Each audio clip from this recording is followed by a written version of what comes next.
안녕하세요. 달빛 야화입니다.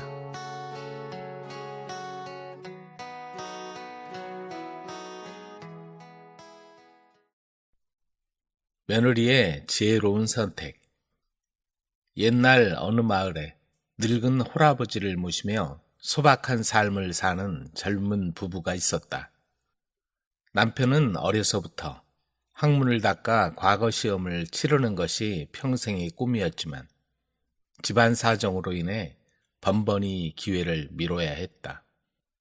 그러던 어느 날 아내에게 조심스레 말을 꺼냈다. 여보, 아무래도 과거 시험 준비를 위해 산속 암자로 떠나야겠소. 아내는 남편의 진지한 눈빛을 바라보며 잔잔한 미소를 지었다. 염려 말고 다녀오세요. 그동안 아버님은 제가 정성껏 모실 테니 오로지 학문에만 전념하세요.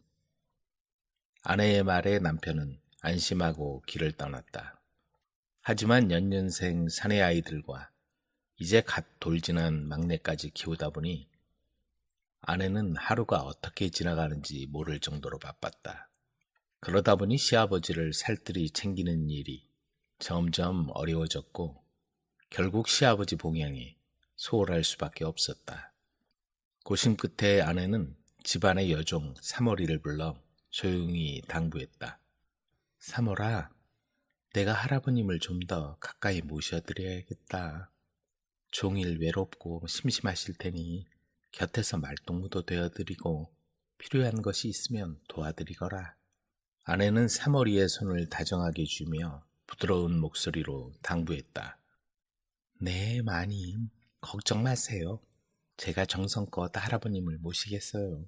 그날 이후 사머리는 한결 더 정성을 다해 시아버지를 모셨다. 네가 이렇게 나를 잘 돌봐주니 얼마나 고마운지 모르겠다. 내 늙은 몸을 이렇게 지켜주다니 큰 위로가 되는구나. 시아버지는 사머리를 볼 때마다 연신 감탄했다. 사머리는 몸을 낮추며 조용히 대답했다. 미천한 제가 위로가 되셨다니 몸둘 바를 모르겠습니다. 사머리가 곁을 지킨 이후로 시아버지의 기력은 눈에 띄게 좋아졌다. 얼굴에 생기가 돌고 목소리도 힘이 넘쳤다. 그러나 언제부턴가 시아버지는 사머리를 곁에서 떼어놓으려 하지 않았다. 부엌 일을 하느라 잠시라도 눈에 보이지 않으면 당장 찾기 일쑤였다. 그동안 얼마나 외로우셨으면 저러실까? 아내는 그런 시아버지의 변화가 처음에는 그저 반가웠다. 그러나 시간이 지날수록 뭔가 석연치 않았다. 아버님이 요즘 사물이를 무척 아끼시는 것 같아. 종일 곁에 두시고. 시아버지는 점점 사머리에게 애착을 깊이 보이기 시작했다. 사머리 역시 시아버지 곁에 머무는 것을 마냥 싫어하지 않는 듯했다. 그 모습이 아내의 마음을 더욱 복잡하게 만들었다. 식솔들의 수군거림이 점점 늘어나는 가운데 아내는 고민에 고민을 거듭했다. 처음엔 그저 우려였으나 시간이 흐를수록 불안은 현실이 되어가는 듯했다. 시아버지의 애착이 깊어지는 것을 막을 수 없다면 차라리 사머리를 소실로 맞이하는 것이 나을지도 모른다는 생각이 들었다. 하지만 문제는 상의할 남편이 집에 없다는 것이었다. 게다가 사머리는 어디까지나 여종이었다. 신분의 벽을 넘는 일이 절대로 쉬운 결정이 아니었다. 지금은 오롯이 그녀의 판단에 달려 있었다. 그러던 어느 날 아내는 조용히 부엌에서 사머리를 불러 세웠다.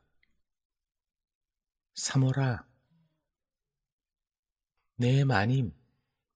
사머리는 두 손을 공손히 모으고 아내를 바라보았다. 아내는 한참을 망설이다가 조용히 입을 열었다. 너도 알겠지? 요즘 아버님께서 너를 각별하게 아끼신다는 걸. 사머리는 당황한 듯 고개를 숙였다. 저는 그저 마님께서 시키신 대로 정성을 다할 뿐인데요. 그래, 내가 열심히 하는 건 안다. 하지만 사람들의 눈길이 곱지만은 않다. 아내는 조용히 한숨을 쉬며 말을 이었다. 사모라, 내 생각은 어떠냐? 아버님 곁에서 정식으로 소실로 살아갈 생각이 있느냐? 사모리는 깜짝 놀라 얼굴이 새빨개졌다. 마님, 저는 감히 그런 생각을 해본 적이 없습니다. 아내는 그녀를 바라보며 부드럽지만 단호하게 말했다. 너 혼자만의 일이 아니다. 이 집안의 평안을 위해서도 필요한 선택일지 모른다. 그날 밤 아내는 홀로 깊은 생각에 잠겼다. 그녀는 현명하고 넓은 마음으로 선택을 내리는 여자였다. 다음 날 시아버지와 사모리가 나란히 있는 자리에서 조심스럽게 말을 꺼냈다. 아버님, 사모리 덕에 기력을 되찾으셨는데 이참에 사모리를 소실로 들이시는 건 어떨까 해요. 시아버지는 처음엔 펄쩍 뛰었다. 그게 무슨 소리냐? 이 나이에 소실이라니. 그러나 아내는 차분히 이어갔다. 사모리도 이제 나이가 찼으니 언제까지나 시중만 들게 할 수는 없습니다. 인연이 닿으면 연을 맺어야지요. 시아버지는 한동안 말이 없었다. 며느리의 말이 틀린 것은 아니었기 때문이다. 아내는 사모리를 향해 다정하게 물었다. 사모라, 혹시 마음에 둔 사내가 있느냐? 없다면 아버님 곁을 지키며 살아갈 생각은 없느냐? 사모리는 얼굴을 붉히며 조심스럽게 고개를 숙였다. 제가 감히 이 집안의 소실이 될 자격이 있을까요? 그 말에 아내는 조용히 미소를 지었다. 그럼 된 것이다. 아버님만 잘 모신다면 무엇이 문제가 되겠느냐. 어른이 돌아오시려면 한두 해는 더 걸릴 텐데 그때까지 이렇게 두고 볼 수만은 없지 않느냐. 그리하여 아내는 서둘러 사모리를 시아버지의 소실로 맞이했다. 이제 사모리를 여종이 아닌 시아버지의 소실로 깍듯이 대우했다. 이 모든 일이 순식간에 이루어졌으나 아내는 흔들리지 않았다. 쉽지 않은 결정이었지만 그 선택이 집안을 평안하게 만들 수 있다면 마다할 이유가 없기 때문이다. 그렇게 사모리는 이제 시아버지의 곁을 지키는 사람이 되었다. 세월이 흘러 긴 타지 생활을 끝낸 남편이 고향으로 돌아왔다. 길고 긴 여정을 마치고 익숙한 기와집 앞에 서자 오랜만에 보는 담장과 대문이 어찌나 반가운지 모를 일이었다. 대문을 밀고 들어서니 안채에서 분주히 움직이던 아내가 그를 발견하고 놀란 듯 다가왔다. 여보, 그동안 고생 많았소. 아내는 그의 얼굴을 바라보며 차마 말문이 열리지 않았다. 피로가 묻어나는 그의 얼굴, 하지만 눈빛만은 여전했다. 남편이 부드럽게 미소 지으며 물었다. 아버님은 별거 없으시오? 그럼요, 안채에 계세요. 가서 인사부터 드리고 나오겠소. 남편은 발걸음을 재촉해 안채로 향했다. 그러나 아내는 그 뒷모습을 바라보며 마음이 편치 않았다. 아버님이 사모리를 소실로 들이셨는데 남편이 그 사실을 알면 어떻게 반응할까? 걱정스러운 마음에 연신 손끝을 만지작거리며 기다리던 찰나 남편이 밖으로 나왔다. 그의 표정은 의외로 담담했다. 남편은 깊은 숨을 내쉰 뒤 천천히 입을 열었다. 이런 일이 벌어졌다는 게 당혹스럽긴 하지만 곰곰이 생각해보니 아버님께서 많이 외로우셨을 테지. 이제 곁에서 돌봐줄 사람이 생겼으니 위로를 얻으셨을 거요. 그게 다행이라면 다행이지. 아내는 놀란 눈으로 남편을 바라보았다. 혹시 이 상황을 받아들이지 못하고 화를 내지는 않을까 걱정했지만 뜻밖에도 그의 반응은 전혀 달랐다. 여보, 이해해 주셔서 감사해요. 우리가 아무리 정성을 다해 모신다 해도 곁에서 함께하는 사람만큼 위로가 되겠소? 아버님께서 편안하시다면 그것으로 충분하오. 그날 이후 남편과 아내 사이는 더욱 돈독해졌다. 서로에 대한 신뢰가 깊어졌고 그 누구도 둘의 자리를 대신할 수 없다고 여겼다. 세월이 흘러 남편은 마침내 과거 시험에서 장원급제하여 관직에 올랐다. 그의 출세 소식에 온 마을이 떠들썩했고 아내는 감격하여 눈물을 흘렸다. 그리고 늙은 아버지는 소실이 된 사머리의 정성어린 보살핌을 받으며 평안한 노후를 보냈다. 따뜻한 봄볕 아래 마당에 앉아 자손들의 웃음소리를 들으며 행복한 미소를 짓는 그의 모습이 더없이 행복해 보였다. 행복을 주는 여자와 그녀가 찾는 신랑감. 옛날 어느 곳에 산이 있고 앞에는 강이 흐르는 경치가 아름다운 마을이 있었다. 거기에는 예쁘고 부지런한 아가씨가 살고 있었는데 그녀를 아는 사람들은 입에 침이 마르도록 칭찬이 자자하고 총각들은 아가씨를 한 번이라도 보는 게 소원이었다. 아가씨가 태어났을 때 어머니는 꿈을 꾸었다. 이 아이는 하늘에서 내린 특별한 아이란다. 사람들에게 행복을 전해주는 능력이 있지. 야광주의 빛으로 금바늘에 금실을 꿰어 수놓은 꽃은 영원히 시들지 않고 사람들을 행복하게 해준단다. 이 아이는 행복의 꽃을 수놓을 야광주와 금바늘, 금실 네 돈을 가져오는 총각과 결혼시키도록 하거라. 어머니와 아가씨는 그 꿈을 마음속 깊이 새기고 있었다.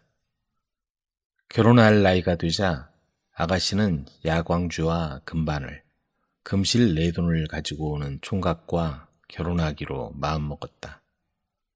아가씨가 사는 마을 아래쪽에 연상이라는 정직하고 성실한 총각이 살았다. 그는 오래전부터 아가씨의 소문을 듣고 틈만 나면 뒷산에 올라가 아가씨의 모습을 보려고 마을 쪽을 내려다보곤 했다. 다음에 아가씨의 어머니는 딸을 시집 보내려고 신랑감을 고르기로 했다. 드디어 신랑감을 고르는 날이 오자 아가씨 집 앞에 총각들이 줄지어 모여들었다. 전 보물도 재산도 원하지 않아요. 제가 갖고 싶은 건 오직 야광주와 금바늘 금실뿐입니다. 그걸 가져다 주실 분에게 시집 가겠어요. 정말 아가씨의 모습은 하늘에서 내려온 선녀처럼 아름다웠다. 그 모습을 본 총각들의 가슴이 불타기 시작했다.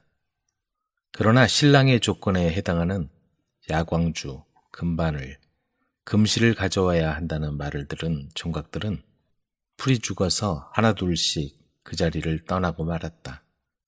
왜냐하면 이 세 가지 물건은 동해에 사는 신선만 가지고 있는데 많은 사람이 그 물건을 찾으러 갔다가 도중에서 쓰러지거나 무서워서 포기하고 도망쳐 왔기 때문이다. 모두 다 떠나가고 그 자리에는 오직 한 사람만 남아 있었다. 그건 연상이었다. 연상은 수줍게 말했다. 아가씨, 전 당신을 진심으로 좋아합니다. 제가 가져오겠습니다. 그러자 아가씨가 다정하게 쳐다보며 대답했다. 어머, 절 무척 생각해 주시는군요. 그렇다면 동해에 신선이 있는 곳으로 가주세요. 언제까지나 기다리겠어요. 다음 날이 되자 연상은 해가 뜨는 쪽을 향해 길을 떠났다.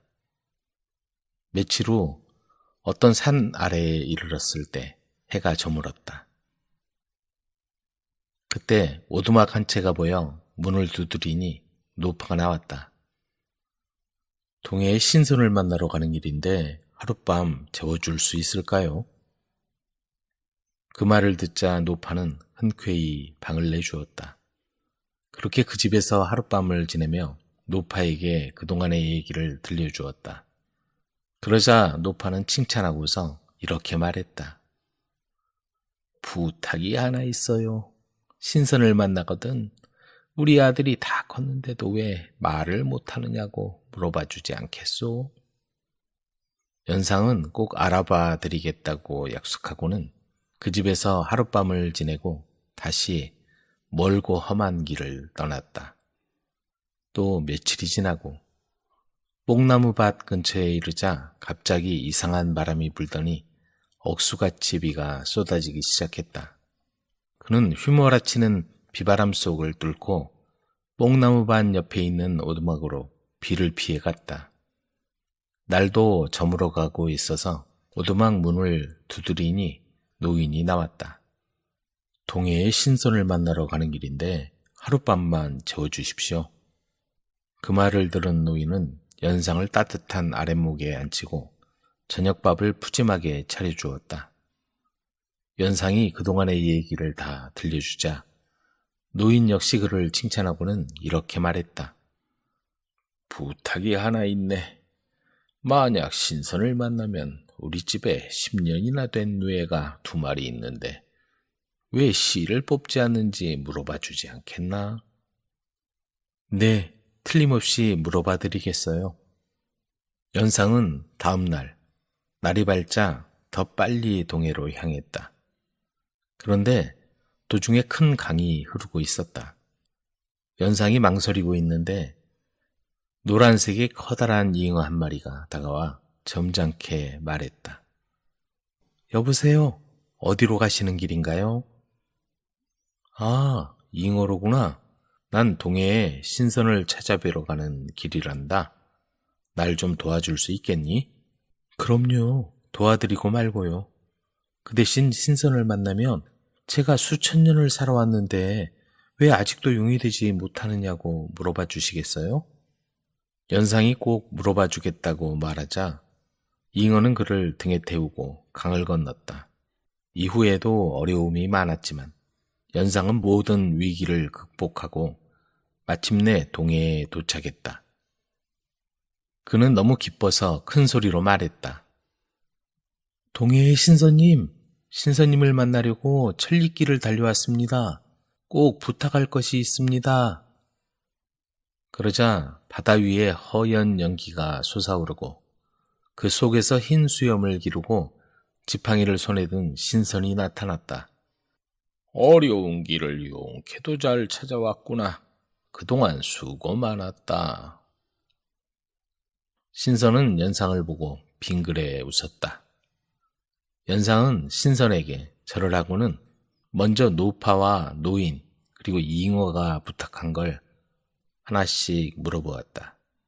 그러자 신선은 그 물음에 친절히 대답해 주었다. 연상은 이번에는 자기 소원을 말했다.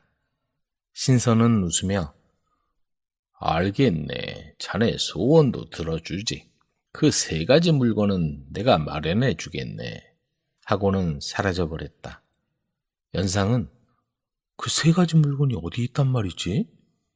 신선께서는 아무것도 가르쳐 주시지 않고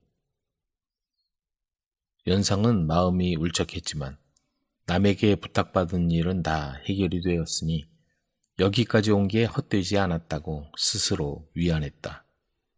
돌아오는 길에 큰 강에 닿자 잉어가 꼬리를 흔들며 다가와서 물었다. 신선께서 뭐라고 하시던가요? 신선께서는 내 입안에 있는 붉은 구슬을 토해내면 몸이 가벼워져서 용문을 뛰어넘어 용이 될 수 있다고 하셨단다. 연상이 말하자 잉어는 머리를 끄덕이며 몸을 뒤적이더니 강물을 하늘 높이 뿜어냈다. 그러자 입에서 붉은 구슬이 튀어나와 강가에 떨어졌다. 잉어가 말했다. 따로 선물할 게 없으니 이 붉은 구슬을 선물로 가져가십시오. 연상은 잉어가 주는 붉은 구슬을 챙겼다. 뽕나무 밭이 있는 마을에 오자 그 노인이 기다리고 있었다. 여복의 젊은이 신성께서 뭐라고 하시던가? 네, 신성께서는 누에 2마리를 한 곳에 기르니까 게을러져서 실 뽑는 일을 잊어버린다고 한 마리씩 멀리 떼어놓으면 실을 토하게 될 거라고 말씀하셨습니다. 허허, 그래. 그렇다면 이 누에를 자네에게 한 마리 주겠네. 연상은 노인이 주는 누에를 받아 잘 챙겼다. 여러 날을 걸어서 일전에 오두막에까지 오자 그 노파가 나오더니 물었다. 여복의 젊은이, 신성께서 뭐라고 하셨소? 네, 신성께서는 아들의 목에 바늘이 하나 걸려 있으니 그걸 뽑아주면 말을 할 수 있을 거라고 하셨습니다. 그래서 노파는 급히 아들을 불러 입을 벌리게 했다. 과연 목 안에 바늘이 박혀 있었는데 노파가 그것을 뽑아내자 아들이 즉시 말을 하게 되었다. 노파는 매우 기뻐하며 그 바늘을 기념으로 주었다. 연상은 받은 선물을 잘 챙겨서 길을 걸었다. 그러던 어느 날 밤 연상은 선물에서 번쩍번쩍 빛이 나오는 걸 보았다. 급히 풀어보니 붉은 구슬과 바늘이 광채를 띠고 있었고 누에는 금실을 토해내고 있었다. 틀림없이 야광주와 금바늘, 금실이었다. 연상은 매우 기뻐하며 아가씨를 빨리 만나고 싶어 밤낮을 가리지 않고 길을 걸었다. 하늘의 달이 여러 번 찼다가는 기울고 기울었다가는 다시 찼을 때 마침내 고향에 돌아왔다. 집에 와서 보따리를 풀어보니 누에가 어느새 금실을 다 토해내고 있었다. 금실을 달아보니 정확하게 4돈이었다. 연상은 얼굴 가득 미소를 띠고 한 걸음에 아가씨가 있는 마을로 향했다. 마을 입구까지 오자 저만치 아름다운 아가씨가 달려오고 있었다. 오랫동안 헤어져 있던 2사람은 다시 만난 기쁨에 가슴이 터질 것 같았다. 연상은 3가지 보물을 내보였다. 그러자 아가씨는 기쁨으로 발갛게 볼을 물들이고 있었다. 그렇게 해서 2사람은 결혼을 했다. 그리고는 신부는 야광주의 빛으로 금바늘에 금실을 꿰어 술을 놓았다. 꽃이 다 완성되자 산꼭대기에 아름다운 행복의 꽃이 한 송이 피어났다.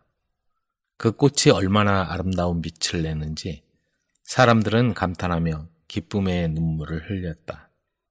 그 꽃은 밤에는 주변 마을을 환하게 비춰주고 영원히 시들지 않고 사람들을 행복하게 해 주었다고 한다. 장원급제한 무식한 남편. 한양 정대감의 큰아들은 어려서부터 인물이 좋고 눈에 총기가 있어 기대를 한몸에 받았다. 이 아이는 장차 큰 인물이 되겠구나. 이렇게 생각한 아버지는 5살 무렵부터 그를 가르쳤다. 그런데 천자문을 수도 없이 가르쳐도 속위에 경이 일기였다. 이상하다. 너무 일찍 서둘렀나? 그래서 정대감은 몇 해를 그대로 두었다가 10살 무렵에야 다시 그를 가르치기 시작했다. 하지만 아이는 여전히 하늘천 따지 한 글자도 깨우치지 못하는 것이었다. 글 공부에 재미를 붙이게 하려고 비위를 맞추고 먹을 것도 만들어주고 숙사를 붙여봐도 여전히 하늘천 따지에 머물렀다. 그런데 작은 아이는 하나를 알려주면 2를 알지 않는가. 큰아들과 마찬가지로 5살에 시작한 글 공부가 또래 아이들보다 월등하게 앞서고 있었다. 그런데 큰아들 상일은 14살이 되도록 아직도 천자문 가지고 씨름을 하고 있으니 정대감은 큰아들 생각만 해도 머리가 지끈거리고 우라통이 터졌다.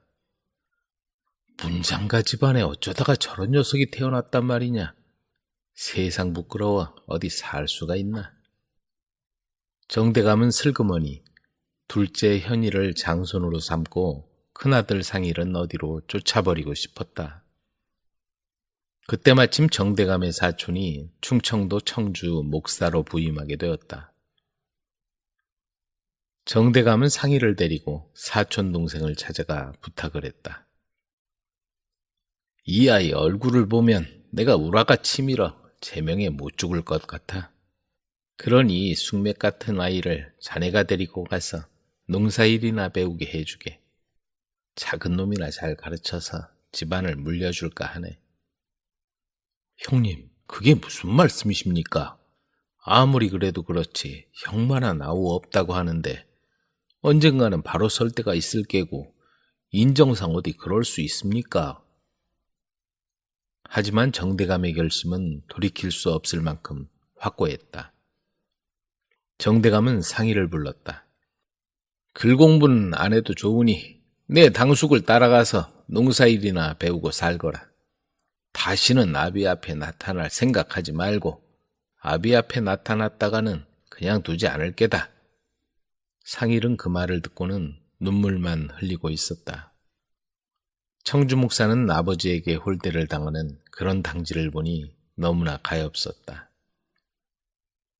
이렇게 측은할 수가 있나. 그래, 내가 데리고 가서 한번 가르쳐 봐야겠다. 그렇게 생각한 사촌 동생 정 목사는 상희를 데리고 청주 고을로 부임에 내려갔다. 그런데 정 목사가 열심히 가르쳐도 상일의 글재주는 조금도 나아지지 않았다. 더는 방법이 없군. 마침내 포기한 그는 상일을 관가에서 잔심부름이나 시키기로 했다.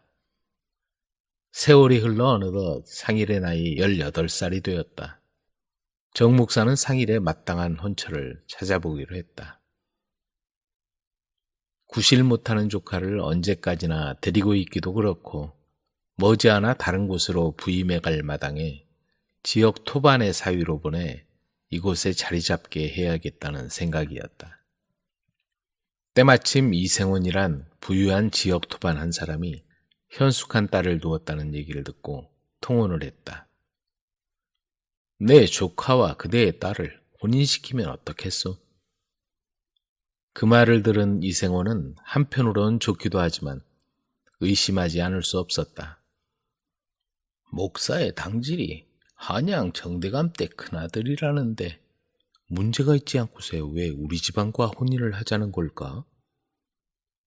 그렇게 생각한 이생원은 대놓고 이유를 물었다. 어르신, 대감댁과 사돈을 맺는 건 좋지만 뭔가 문제가 있어서 그런 건 아닌지요? 그러자 정 목사는 숨김없이 사실을 털어놓았다. 당질이 인물도 좋고 인성도 훌륭한데 글재주가 없어서 이렇게 나한테 와 있는 거요. 사지도 멀쩡하고 다른 문제는 전혀 없소. 이생호는 돌아가다가 관청에서 심부름하는 상희를 슬쩍 보고는 생각했다. 대감댁과 사돈을 맺으면 우리 집안 격도 올라갈 테고 저렇게 인물 좋고 허우대 멀쩡한데 문필 좀 떨어지면 어때? 이생호는 마침내 허혼을 하기에 이르렀다. 상일은 이생원 딸과 혼인을 하고 그 집으로 들어갔다. 그 뒤로 석 달이 지난 후 정 목사는 임기가 다 되어 한양으로 올라갔다. 상일은 아내의 방에서 자고 일어나면 마루 끝에 나와 하늘을 올려다보고 한숨만 내쉬었다. 보다 못해 아내가 한마디 했다. 그렇게 허구한 날 하는 일 없이 갑갑하지 않아요? 글 공부라도 하면 좋을 텐데. 5살 때부터 아무리 배우려 해도 되지 않아. 이렇게 쫓겨난 거 아니오. 글 공부 얘긴 하지도 마시오. 상일의 아내는 오라비들 틈에서 글을 배워 글재주가 일취월장했다. 사내였으면 한가닥 했을 텐데 아깝구나. 이생원이 그런 생각을 했을 정도였다. 남편 앞에서 글 공부 얘기를 꺼낼 수 없게 된 상일의 아내는 다른 방도를 생각해냈다. 상일을 데리고 밖에 나갈 때마다 노래도 불러주고 얘기도 들려주었다. 그런데 그 노래나 얘기가 모두 글귀와 책에 있는 내용을 꾸며낸 것이었다. 어느덧 상일은 아내의 얘기에 흥미를 느끼고 들려준 얘기를 기억해내곤 했다. 여보, 그 얘기가 어디 있는 건지 알기나 해요? 어디 있다니? 당신이 지어낸 거 아니요? 아니에요. 그게 모두 당신이 그렇게 싫어하는 책 속에 있는 내용이란 말이에요. 머리가 나쁘다고 하더니 그 내용을 다 기억하는 걸 보니 당신은 머리가 좋은 사람이에요. 너무 어릴 때 글을 접하다 보니 거부감이 들었던 모양이에요. 그때부터 상일은 아내가 내어주는 온갖 책들을 섭렵하기 시작했다. 그동안 백지처럼 비어있던 머릿속에 차곡차곡 지식을 집어넣었다. 그러기를 몇 년 만에 정상일은 소과에 합격하고 이후 뛰어난 문장가요, 학자가 되어 있었다. 어느 해 봄 아내가 상일에게 과거를 보길 권했다. 한양에 가서 과거도 보고 돌아오는 길에 부모님도 뵙고 오세요. 좋은 말이오만 쫓겨난 처지에 어찌 다시 돌아갈 수 있겠소? 그러면 이렇게 평생 촌부로 사실 거예요? 상일은 아내가 마련해준 여비로 한양으로 떠났다. 과거 시험장에 들어선 상일은 자리를 잡다가 마침 과거를 보러 온 동생 현이를 만났다. 형님, 어떻게 지내셨습니까? 당숙한테서 혼인하고 청주에 살고 있다고 소식은 들었지만. 그래, 부모님은 무고하시고? 그럼요. 그런데 여긴 어떻게? 현일은 형이 과거 시험을 보러 왔다니 믿을 수 없다는 표정이었다. 그렇게 시험을 마치고 둘은 서로 헤어졌다. 마침내 발표 날이 되었다. 정대감집에 고관들이 찾아와 문을 두드렸다. 장원급제를 축하드리오. 정대감을 비롯해 모두 둘째 아들 현일이 장원급제한 거로 생각했다. 그런데 장원급제자 이름을 보니 정상일이었다. 정상일? 혹시 잘못된 거 아니요? 정현일 아니요? 그런데 명단을 보니 장원급제에 정상일이란 이름이 떡하니 쓰여 있지 않은가. 그때 둘째 아들이 과거 시험장에서 형을 만났다는 얘기를 했다. 그렇다면 그동안에 그 아이가 문장가가 되었단 말이더냐? 정대감은 믿을 수 없다는 표정이었다. 장원급제 사실을 알고 상일은 비로소 그리운 부모님을 찾아왔다. 그동안 무고하셨는지요? 잘 왔다. 어서 오너라. 정대감은 반가움과 미안함이 교차하는 듯 한참 동안 잡은 손을 놓지 못했다. 상일은 그동안의 일을 모두 소상히 들려주었다. 청주에 남겨둔 상일의 아내는 한양으로 올라와 정대감 댁 작은 마님이 되었다. 늦게 될 나무 떡잎부터 알아본 이 시부인은 시부모의 총애와 칭찬을 한몸에 받았다. 정상일은 이후 높은 벼슬에까지 올랐고 자신의 능력을 처음 알아본 스승 같은 아내를 평생 아끼며 살았다. 큰 코 다친 바람둥이 장사꾼. 한양에 맹천석이란 장사꾼이 경영하는 포목점이 있었다. 그는 미천한 장돌뱅이로 떠돌다가 장사 수완이 좋아 가게를 차리고 포목점을 운영하며 많은 돈을 벌었다. 그러다 보니 그는 탐욕스럽고 이 여자 저 여자 집적거리며 제멋대로였다. 이 포목점에는 점원들이 많았는데 그 중에 17살 되는 예쁘장한 꽃분이가 있었다. 꽃분이는 이곳에서 일하는 친오빠 이영걸의 소개로 이 집에 2년 전에 들어와 잔심부름을 하며 지냈다. 성격이 밝고 활발한 꽃분이는 자라면서 포목점의 꽃이 되었고 모든 사람으로부터 사랑을 받았다.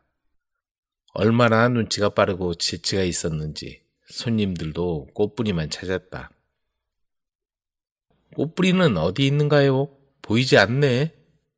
한시라도 꽃분이가 보이지 않으면 손님들은 여기저기서 꽃분이를 찾았다. 이렇게 꽃분이는 그 포목점에서 제 몫을 톡톡히 해내며 주인의 사랑도 듬뿍 받았다. 그런데 어느 날 엉큼한 주인의 눈에 꽃분이가 여자로 보이기 시작했다. 저 아이가 언제 저렇게 꽃이 되었는고? 터질 것 같이 아름다운 꽃망울이라고나 할까? 그는 꽃분이가 시야에서 왔다 갔다 하면 정신이 혼미해지는 것 같았다. 오호, 내가 귀신에 쓰였나? 저 애만 보면 정신을 못 차리겠네. 그러던 어느 날이었다. 그날은 섣달 금음날이라 점원들이 모두 집으로 가고 꽃분이만 혼자 남아 포목점에 딸린 방에서 잠을 자고 있었다. 그걸 알고 있는 천석은 이때다 싶어 방으로 살며시 들어가 건드리고 말았다. 잠결에 봉변을 당한 꽃분이는 분한 마음을 참지 못하고 번민으로 나를 보내다가 그 사실을 영걸에게 호소했다. 영걸은 포목점에서 오랫동안 우두머리로 일했지만 의협심이 강하고 인정이 많아 남의 딱한 일이나 억울한 일을 보고는 참지 못하는 성격이었다. 그런 그가 여동생이 그런 못된 일을 당했다니 눈이 뒤집힐 노릇이었다. 뭐라고? 주인이고 뭐고 그런 인간은 가만둘 수 없어. 꽃분이의 말을 듣고 격분한 영걸은 두 손을 불끈 쥐며 당장 맹천석에게로 달려갈 기세였다. 남편의 성격을 잘 아는 아내는 무슨 일이라도 저지를까봐 싶어 성난 황소처럼 씩씩거리는 남편을 달래고 구슬려 가까스로 붙잡아 앉혔다. 그리고 이튿날 그 사실을 가족들에게 알렸다. 복수할 계책을 의논하기 위해서였다. 마침 집에는 꽃분이 언니도 와 있었다. 언니는 바로 영걸의 누이고 성격이 불같았지만 매형은 포목점 근처에서 자그마한 가게를 하는 온순한 사람이었다. 언니는 자기 동생이 욕을 보았다는 말을 듣고는 영걸처럼 흥분한 나머지 못된 놈 같으니라고 그 늙은이를 내가 가서 박살을 내고 말 테다 하면서 당장 뛰어나가려고 했다. 거기에 있던 사람들이 간신히 말린 다음에 같이 모여 복수할 계책을 의논했다. 그렇게 그들의 복수 계획은 기가 막히게 꾸며졌다. 꽃분이는 그날부로 천석의 가게를 그만두었다. 그리고 다음날 아침 영걸은 동생이 갑자기 병이 나서 일을 할 수 없다는 말을 전하러 그에게 찾아갔다. 맹천석은 꽃분이의 오빠인 영걸을 보자 가슴이 뜨끔했으나 애써 시치미를 떼며 말했다. 안타까운 일이구먼. 일을 그만두다니. 야물고 똑똑했던 아이인데. 그동안 부족한 동생을 거두어 주신 은혜 잊지 않겠습니다. 심려를 끼쳐드려서 대단히 송구합니다. 무슨 소린가. 몸이 다 낫거든 다시 나오라고 하게. 이들의 꿍꿍이를 전혀 모르는 장사꾼은 그들의 처사를 고맙게 여겨 몇 번이나 치하했다. 그때 영걸은 슬쩍 맹천석의 마음을 떠보았다. 주인 어른께서 앞으로도 꽃분이를 잘 봐주신다면 조만간 다시 데리고 오겠습니다. 제가 잘 타이르면 말을 들을 겁니다. 그런데 한 가지 정이 있습니다. 무엇인가? 어서 말해보게나. 자네는 우리 식구나 마찬가지고 꽃분이 때문에 애썼으니까 가능하면 들어줌세. 그럼 말씀드리죠. 내일이 제 생일인데 주인 어른도 아시지만 제 마누라가 음식 솜씨가 좋지 않습니까? 정성껏 대접해드리고 싶습니다. 이번에 받은 은혜도 갚을 겸 자리도 빛내볼까 해서 부탁드리는 겁니다. 그런 부탁이라면 내가 마다할 수 있겠나? 그리고 말일세, 꽃분이가 낫거든 다시 나올 수 있도록 자네가 힘 좀 써주게. 그렇게만 해주면 자네한테 섭섭하지 않게 하겠네. 이튿날 저녁 맹천석은 선물 꾸러미를 들고 영걸의 집을 방문했다. 생일 축하하러 찾아왔네. 축하는 무슨 축하입니까? 이렇게 오신 것만도 황송합니다요. 이윽고 준비가 다 됐는지 영걸은 부엌을 부지런히 들락날락하며 음식을 나르기 시작했다. 상다리가 휘어질 정도로 푸짐했다. 자네 색시가 안 보이네? 나하고는 초면인데 고맙다고 인사라도 해야겠네. 지금 안에서 음식을 장만하고 있는데 나와서 인사드리라고 하겠습니다. 영걸은 허리를 굽신하고 나서 아내를 불렀다. 곧 나갈게요. 방 밖에서 젊은 여자의 목소리가 들려왔다. 그때 어떤 사람이 찾아왔는지 대문을 두드리는 소리가 요란하게 들렸다. 그래, 알았어. 곧 갈 테니까 먼저 가게. 안 된다니까? 지금 바로 같이 가야 하네. 잘못하면 일을 망칠지도 모른단 말일세. 이렇게 밖에서 주고받는 말소리가 들리더니 이윽고 영걸이 돌아왔다. 주인어른, 급한 일이 생겨서 나가봐야겠는데요? 제가 없더라도 천천히 놀다 가십시오. 이거 정말 죄송합니다. 아니야, 나도 많이 먹었으니 이젠 가야겠네. 아닙니다. 아내와 얘기라도 하시며 좀 더 드시고 가십시오. 그리고는 영걸은 급한 듯이 뛰쳐나갔다. 아내는 대문까지 따라 나가 남편을 배웅하고는 문을 닫아건 뒤에 장사꾼이 앉아있는 대청마루로 사뿐사뿐 걸어왔다. 미천한 제 남편의 생일을 축하해 주시려고 오시니 너무도 송구해서 몸둘 바를 모르겠어요. 여자가 간드러지게 애교를 떨며 인사를 하니 맹천석은 나이값도 못하고 얼떨떨한 채 절을 받았다. 이서방댁 나이가 몇이요? 19이에요. 그런데 시누이가 말썽을 부려서 정말 죄송해요. 아무쪼록 너그럽게 용서해 주세요. 그리고 여자는 얌전히 술병을 들고 권했다.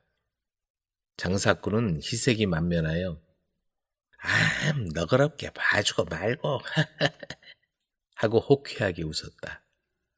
그리고는 단숨에 술잔을 비우고 나서 자, 내 잔을 받아요. 오늘은 이서방 생일이니까 축하하는 뜻에서 권하는 것이니 사양하지 말고. 전 술을 못하는데 조금만 주세요. 여자는 생끝 웃어 보이며 잔을 받아 수줍게 마시고는 장사꾼에게 술을 따라주었다. 맹천석은 술잔을 드는 채 하다가 덥석 여자의 손목을 쥐었다. 여자는 뿌리치지 않고 고개만 숙였다. 그는 의외로 여자의 태도가 순종적이라 용기가 생겼다. 그래서 단숨에 술을 쭉 들이켠 다음에 이번에는 여자의 잘록한 허리를 끌어당기며 자, 가까이 앉아요. 그렇게 멀리 있지 말고 하고 옆에 앉기를 권했다. 여자가 수줍게 생끝 웃으며 앉았다. 오늘 이렇게 이서방댁처럼 아름다운 색시와 마주 앉아 술을 마시니 내가 젊어진 것 같구먼. 천석은 엉큼한 미소를 흘렸다. 이 계집이 아까부터 나한테 마음이 있는 모양이야. 모처럼의 기회인데 어떻게 요리를 할까? 이런 생각을 하고 있는데 여자가 살그머니 곁에 와 앉으며 다소곳이 머리를 숙였다. 맹천석은 더 참을 수가 없어 여자를 와락 끌어안았다. 어머, 나리, 이러시면 안 돼요. 여자는 몸을 내맡기면서 추파가 가득 담긴 눈으로 맹천석을 쳐다보았다. 눈이 완전히 뒤집힌 장사꾼은 떨리는 손으로 여자의 허리를 감싸 안았다.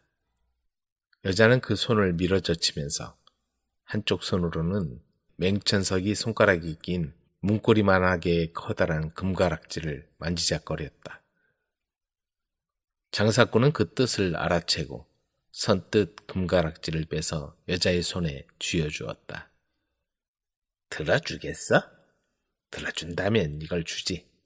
나중에 더 좋은 것도 사주고 자네 남편의 봉급도 올려주지. 여자는 반지를 얼른 받아 제 손가락에 끼고는 방긋 웃어 보였다. 고마워요. 하지만 우리 사이를 절대로 다른 사람에게 말씀하시면 안 돼요.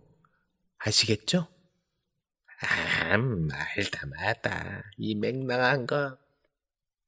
맹천석은 입이 해벌쭉해져 성급히 여자의 치마를 들치려고 했다. 그 손을 뿌리치며 여자는 날이 쌀쌀해요. 안으로 들어오세요. 하며 자기가 먼저 방 안으로 살며시 들어갔다. 맹천석은 좋아 어쩔 줄을 모르며 그 뒤를 따랐다. 여자는 맹천석에게 옷을 벗으라고 재촉하며 먼저 누웠다. 그러더니 치마를 살짝 걷어올렸다. 그 모습을 본 맹천석은 침을 꿀꺽 삼키며 허겁지겁 옷을 벗어 던졌다. 그런데 막 덮치려고 할 때 느닷없이 사람의 발소리가 들이닥쳤다. 소스라치게 놀라 몸을 일으키려는데 방문이 확 열리더니 누군가 목덜미를 움켜잡았다. 이게 무슨 짓이야? 내가 없는 사이에 내 마누라를 건드려? 그 사람은 바로 여자의 남편 이영걸이었고 뒤이어 이영걸의 누이와 매영이 문 앞에 서 있었다. 맹천석은 얼굴이 사색이 되어 바들바들 떨었다. 이 영감탱이를 관가에 고발해야겠어. 우리 동생을 건드리고도 모자라서 내 마누라까지 욕을 보이려고 하느냐? 이 천하의 못된 늙은이야. 버럭 소리를 지르며 그들은 맹천석의 엉덩이를 냅다 걷어찼다. 어이쿠!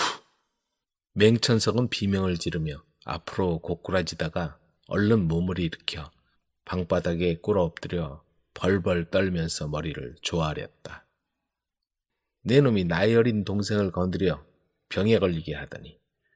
오늘은 마누라를 욕보이는구나. 벌을 받아야겠다. 그러면서 장사꾼을 사정없이 두들겼다. 초주검이 된 맹천석은 온몸을 웅크리며 사시나무 떨듯 부들부들 떨기 시작했다. 미안하오. 잘못했소. 그러니 그만하시오. 꽃분이에게는 내가 못할 짓을 했소이다. 내 사죄 하는 의미로 1,000냥을 꽃분이에게 보내주겠소. 그들에게 걸린 맹천석은 잘못을 싹싹 빌고는 이튿날 1,000냥을 보내왔다. 그 후 이영걸은 포목점을 그만두고 매형과 가게를 키워나갔고 얼마 지나지 않아 근동에서 소문난 장사꾼이 되었다. 어머니의 소원, 아버지의 눈물. 지리산 자락에 금실 좋은 부부가 살고 있었다. 집 뒷산에는 철마다 산나물과 이름 모를 약초가 수도 없이 널려 있었다. 이른 아침이면 아내는 소쿠리를 들고 남편 베스방은 망태기를 메고 집을 나섰다. 부부는 바쁜 농사철을 빼고는 하루도 쉬지 않고 부지런히 들로 산으로 돌아다녔다. 5일장이 서는 날이면 아내는 산나물을, 베서방은 약초를 캐서 내다 팔았다. 농사지을 전답은 많지 않아도 철 따라 나오는 희귀한 약초를 캐오는 베서방 덕분에 살림이 넉넉했다. 베서방은 7살 때부터 할아버지와 약초를 캐러 다녔고 할아버지가 가르쳐준 덕분에 지리산에 있는 약초란 약초는 모르는 것이 없을 정도였다. 어느 날이었다. 장독대에 수북이 쌓인 흰눈이 햇빛을 받아 찬란한 빛을 반짝이고 있었다. 그동안 눈이 와서 꼼짝 못하고 있던 베스방이 아침을 먹고 한마디 했다. 아이고, 눈이 그쳐 다행이구먼. 오늘은 산에 올라가 뭐라도 캐와야겠어. 그동안 눈이 와서 산에 통 못 갔는데. 그러면서 망태기를 집어들더니 산에 올라갈 준비를 하는 것이었다. 그 모습을 본 아내가 옆에서 한마디 거들었다. 여보, 저하고 같이 가요. 아니요, 눈이 와서 위험해. 당신은 군불이나 떼고 뜨뜻한 방에서 애들하고 있어. 나 혼자 다녀올 테니. 군불은 아침에 당신이 뗐잖아요. 눈이 와서 위험하니 같이 가는 게 좋겠어요. 아내는 삶아놓은 고구마를 몇 개 집어 작은 망태기에 넣었다. 추운 날씨에 집에 있으면 좋겠구먼. 그려, 나야 심심찮고 좋지 뭐. 가세. 남편도 아내의 동행이 싫지 않은 표정이었다.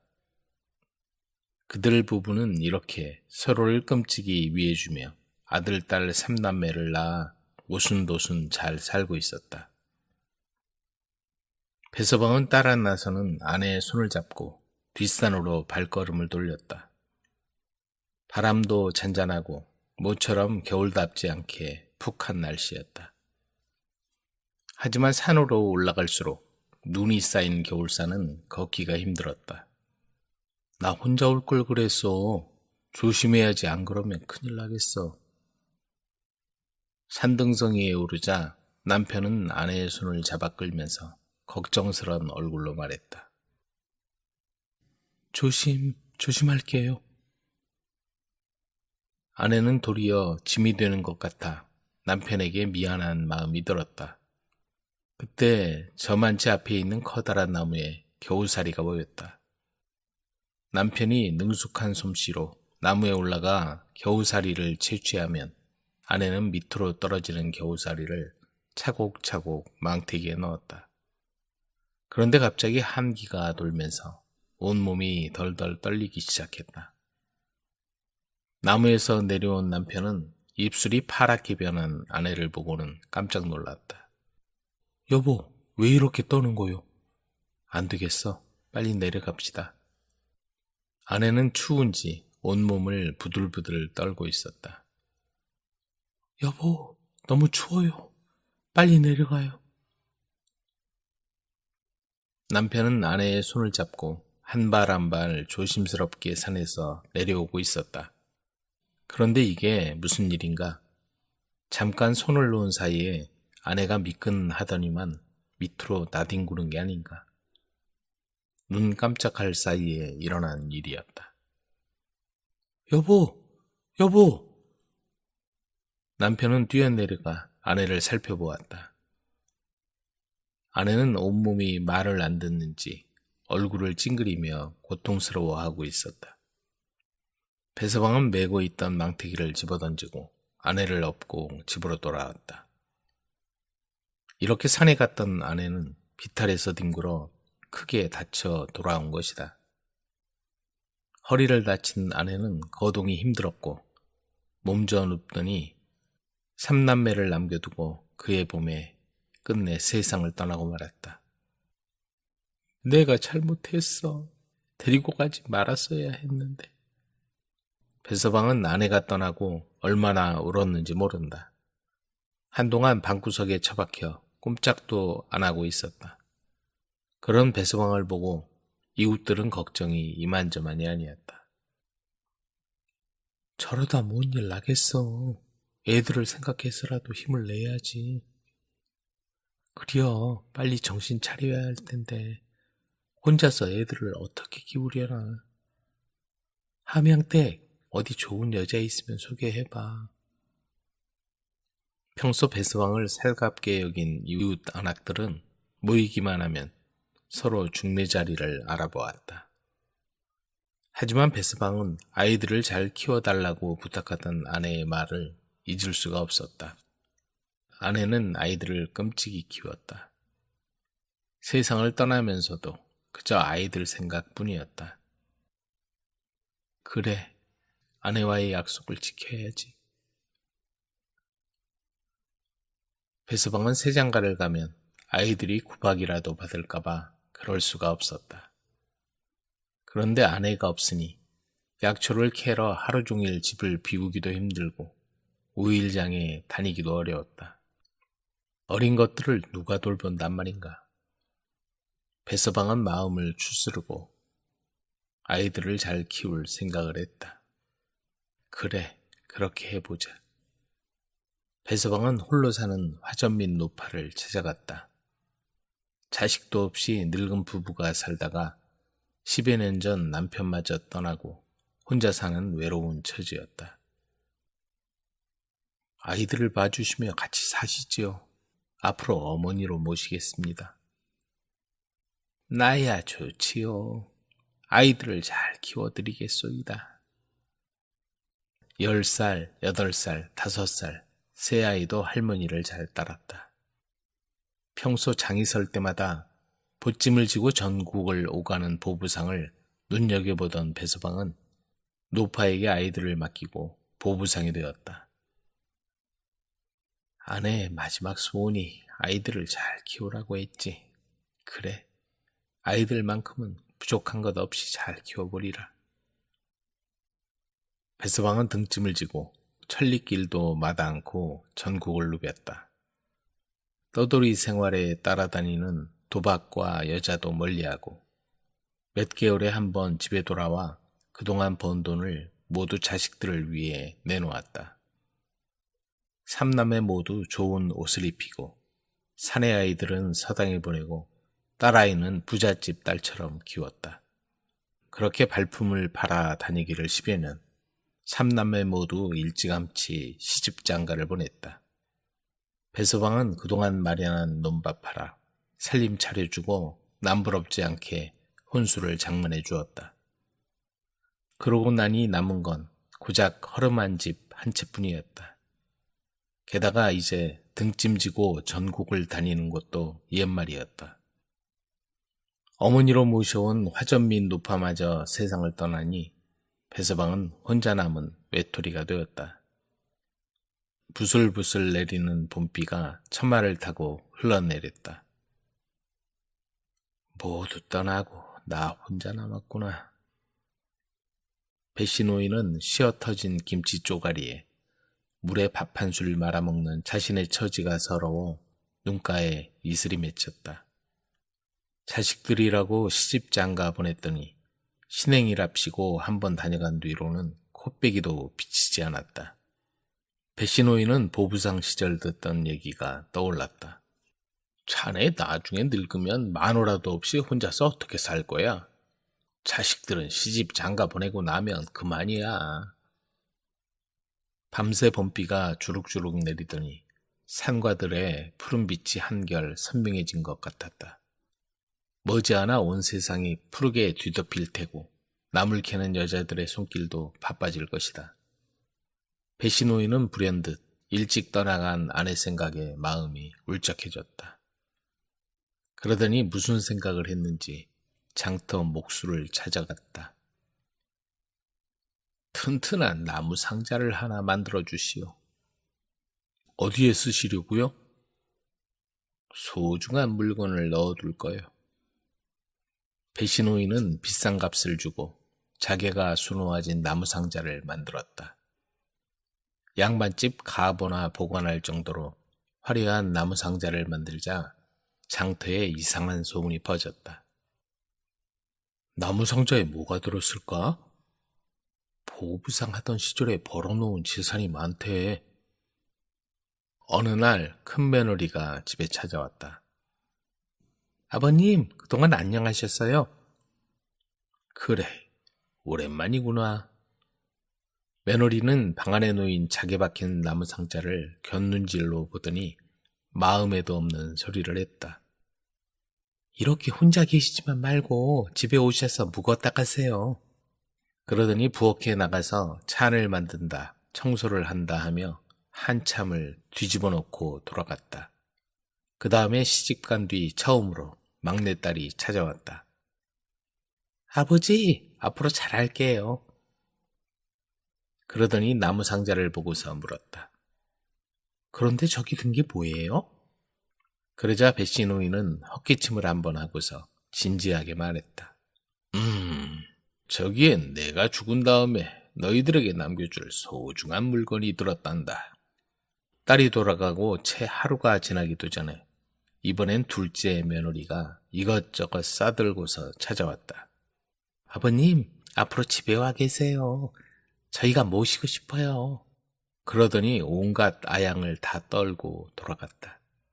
그 뒤로 삼남매는 수시로 찾아왔고 외로운 배신오이는 자식들의 호강을 받으며 살았다.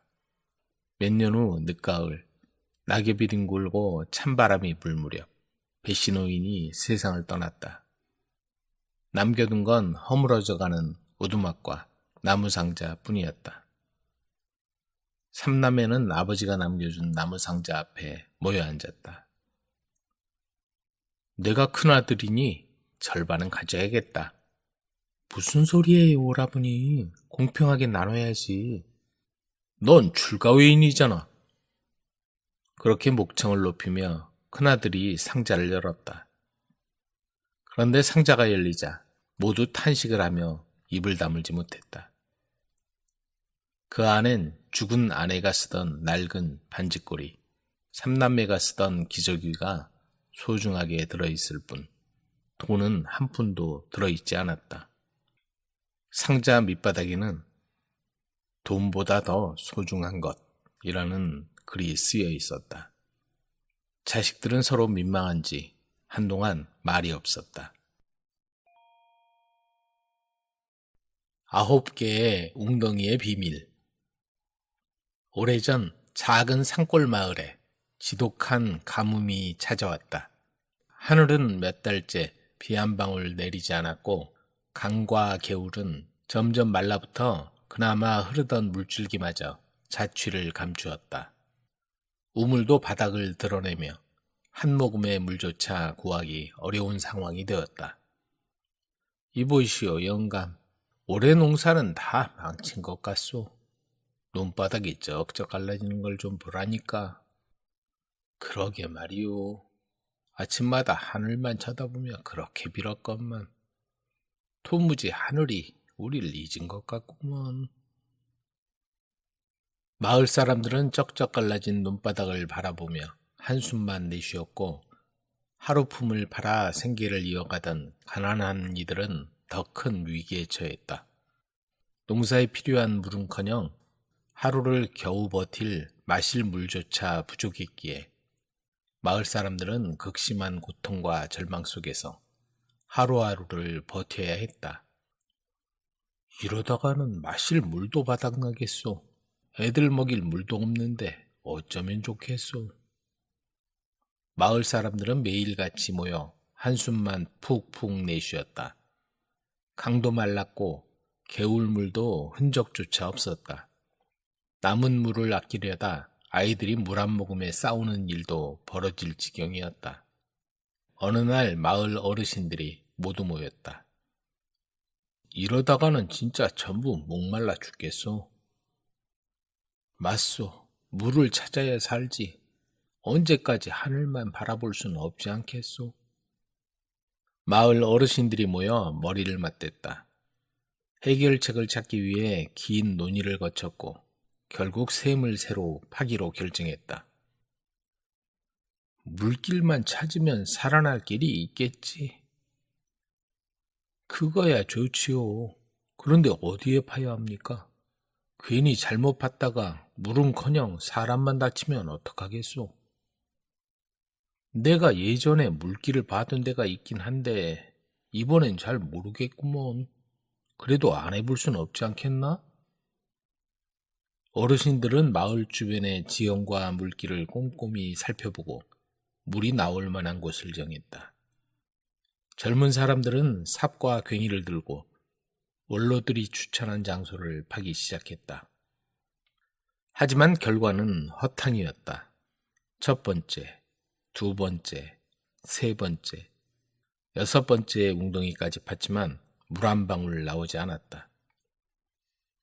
절망 속에서도 모두가 희망을 붙잡으려고 애쓰던 중 일곱 번째 웅덩이를 파던 날 끔찍한 일이 벌어졌다.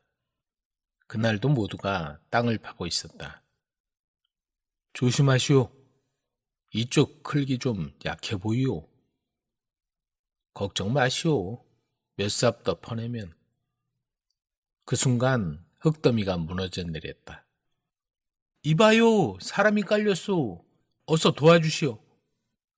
흙더미가 갑작스럽게 무너져 내리며 한 농부의 아들이 그만 흙 속에 갇히고 말았다. 사람들은 온 힘을 다해 흙을 퍼냈지만 이미 늦은 뒤였다. 아들아, 이게 무슨 날벼락이냐? 그날 이후 마을 사람들은 더 이상 삽을 들지 못했다. 아들을 잃은 농부는 땅에 주저앉아 오열했고 마을 사람들은 더 이상 작업을 이어갈 수 없었다. 공포와 슬픔 속에서 샘을 찾는 일을 포기한 채 흩어졌다. 마을은 그 어느 때보다 침울해졌다. 그런데 한 사람만은 포기하지 않았다.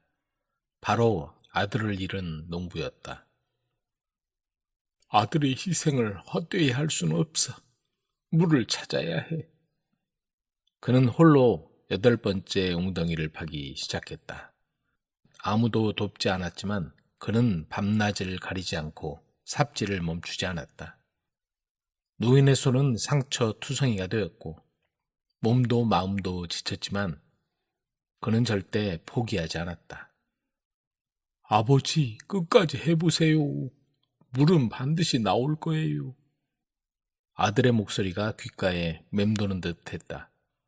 그러던 어느 날 노인은 결국 기진맥진한 몸으로 웅덩이 안에 쓰러졌다. 정신이 아득해지는 순간 그의 눈앞에 100발의 노인이 나타났다. 허허, 참으로 대단하구나. 노인은 눈을 뜨고 깜짝 놀랐다. 눈앞에 100발의 노인이 서 있었다. 누구십니까? 나는 이 산을 지키는 산신령이다. 자네 정성이 하늘에 닿았으니 내가 도와주지. 정말입니까? 어딥니까? 제발 말씀해 주십시오. 뒷산의 고목나무를 찾아라. 그 나무 오른쪽으로 100보 떨어진 곳에 물줄기가 있다. 그곳을 봐라. 산신령은 그렇게 말을 남기고 호련히 사라졌다. 정신을 차린 노인은 삽을 들고 산신령이 말한 장소로 향했다. 고목나무를 발견한 그는 온 힘을 다해 땅을 파내려갔다. 이제 조금만 더. 얼마나 시간이 흘렀을까? 삽질 소리와 함께 갑자기 땅속에서 굵고 시원한 물줄기가 솟아오르기 시작했다. 물이다. 물이 나왔다. 노인은 그 자리에서 무릎을 꿇고 눈물을 흘렸다. 아들아, 내 덕분이다. 우리가 해냈다. 노인은 무릎을 꿇은 채 하늘을 바라보며 아들의 이름을 부르며 눈물을 흘렸다. 그 샘물은 마을을 살릴 만큼 풍부하고 깨끗했다. 노인의 헌신과 끈기 덕분에 마을은 가뭄에서 벗어날 수 있었다. 마을 사람들은 샘물을 나누었으며 생기를 되찾았고 마을 전체가 활기를 되찾았다. 사람들은 노인의 희생에 깊이 감사하며 물을 찾기 위해 파낸 9개의 웅덩이를 기념하기 위해 마을 이름을 구담이라 부르기로 했다. 구담은 9개의 웅덩이를 뜻하며 물을 찾기 위해 목숨을 바친 아들과 아버지의 희생을 영원히 기억하겠다는 뜻이 담겨 있었다. 이제 이 샘은 노인의 헌신을 잊지 않기 위해 모두가 함께 지키자. 구담은 이후로도 마을 사람들에게 희망과 협력의 상징이 되었고 가뭄이 찾아올 때마다 노인의 이야기는 모두에게 강인한 의지를 북돋워주는 전설로 전해졌다. 수염이 없는 사람들. 어떤 마을에 대머리 아버지가 있었는데 암소를 한 마리 키우고 있었다. 아들이 말했다. 아버지, 나도 색시를 얻어야 할 나이가 되었으니 좋은 색시를 알아봐 주십시오. 색시를 얻으려면 돈이 있어야 할 텐데 나는 가진 돈이 없다. 하지만 조금만 기다려라. 그렇지. 저 암소를 줄 테니 그걸 팔아서 오너라. 그 돈으로 색시를 얻도록 해주마. 대머리 아버지가 말했다. 아들은 기뻐하며 암소를 끌고 읍내로 갔다. 읍내에는 수염이 없는 사람 40명이 살고 있었다. 수염이 없는 사람들은 나쁜 사람들이었다. 남을 속이고 협박하고 싸움질을 하는 나쁜 짓이라면 가리지 않는 그런 건달들이었다. 아들이 암소를 끌고 읍내 입구로 가자 수염이 없는 사람이 말을 걸어왔다. 그 염소를 얼마에 팔 거요? 아들은 웃으면서 말했다. 암소와 염소도 분간을 못하시오. 참으로 딱한 양반이로군. 그런 사람한테는 팔 수가 없소. 팔라고 하는 게 아니오. 만약 다른 사람이 30샤이를 주고 사겠다고 하면 나는 35샤이를 주겠소. 수염이 없는 사람이 말했다. 아들은 암소를 끌고 읍내로 들어갔다. 그러자 또 다른 수염이 없는 사람이 가까이 다가오더니 그 염소를 얼마에 팔 거요? 하고 물었다. 그 사이에 그 염소를 얼마에 팔 거요? 얼마에 팔 거요? 하면서 수염이 없는 사람들이 우르르 몰려들었다. 아들은 여러 사람이 염소 염소 하는 소리를 듣고 자기도 혼란이 와서 그렇다면 이게 암소가 아니고 정말로 염소인지도 모르겠는데? 하고 생각했다. 그래서 아들은 대체 얼마에 사겠다는 거요? 30여 샤이에는 팔지 않겠소. 50샤이라면 몰라도. 하고 말했다. 좋소. 그럼 좀 비싸지만 50샤이에 사겠소. 둘째 수염이 없는 사람이 말했다. 그러자 셋째 수염이 없는 사람이 70샤이를 주리다. 하고 말했다. 아들은 그 사람한테서 70샤이를 받았다. 이건 염소다. 정말 근사한 염소인데. 혼잣말로 중얼거리면서 수염이 없는 사람은 암소를 끌고 가버렸다. 아들은 20샤이를 가지고 이것저것 물건을 샀다. 그리고 음식점으로 들어가서 먹고 마시는데 돈을 30샤이나 써버리고 말았다. 그리고는 집으로 돌아와서 대머리 아버지를 보고 말했다. 아버지는 나한테 암소를 준다고 하시고 염소를 주셨죠? 어째서 그런 바보 같은 소리를 하는 거냐? 수염이 없는 사람들이 몰려와 염소다 염소다 하고 떠들어대서 70샤이를 받고 팔아버리고 돈은 그럭저럭 다 써버렸습니다. 하지만 색시가 될 사람한테 줄 수건 하나는 사가지고 왔습니다. 이런 나쁜 놈들 같으니 수염 없는 놈들이 너를 속여 먹었구나. 어디 두고 보자. 그 놈들을 골려 죽어야 말 테니. 대머리 아버지는 화를 몹시 냈다. 대머리 아버지는 나귀를 한 마리 갖고 있었다. 그 나귀를 끌고 마을 지주한테 갔다. 금아 7개만 빌려주십시오. 만약 빌려간 돈을 갚지 못하는 날에는 내 땅의 2분의 1을 드리겠소. 이렇게 말하고 대머리 아버지는 금화를 빌렸다. 대머리 아버지는 수염이 없는 사람들이 모여 사는 곳으로 왔다.